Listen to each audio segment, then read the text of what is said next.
Pamphlets out this morning on the yes and no camps for the Voice to Parliament. Will it answer key questions folks might have about how the Voice will work? Look, I think the debate is starting to firm up now, and people have now available to them the information that they need to make an informed decision. I know that there is a whole bunch of Australians are firmly in the yes, and a whole bunch of Australians are firmly in the no, and a big group who are in the middle. It's obviously the job of everyone who supports the proposition, the modest proposition for change, that we convert those undecideds, and that's what the government and the yes campaign's out there doing. Right. Well, the Prime Minister said clearly yesterday he's concerned with those undecideds flocking to the no camp. The yes camp have got work to do, he says. Polling showing support amongst women and regions is absolutely not where you want it to be. So what chance of success does this really have? I think it's going to be a real fight on our hands. What do you mean by that?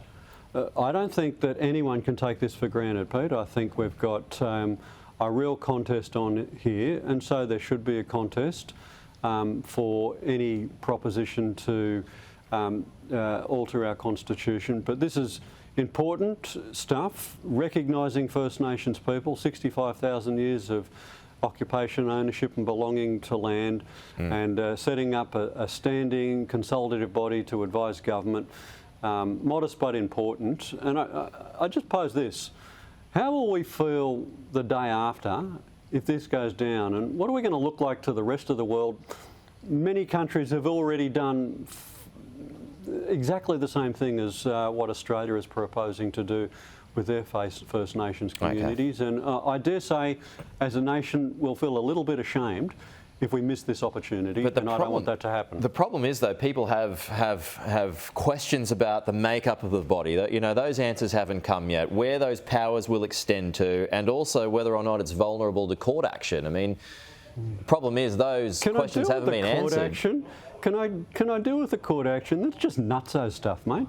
But it can be though, right? Constitutional experts have said that it could be. No. Some of the earlier proposals and some of the things that might have been kicked around. But frankly, this is a consultative body which provides advice to government, which government may or may not adopt. And it's as simple as that. And everyone who's throwing up this smoke either does or should know better than to put stuff out like that. It is a very modest, simple proposal. Government and Parliament will determine the details once the Australian people approve the change going ahead. All of this stuff, all of these objections that have been put out there, frankly, many of them are being led by people who do know better and know what they are saying is simply not true. Okay, Stephen Jones, we're out of time. Thank you for your time, though, as always.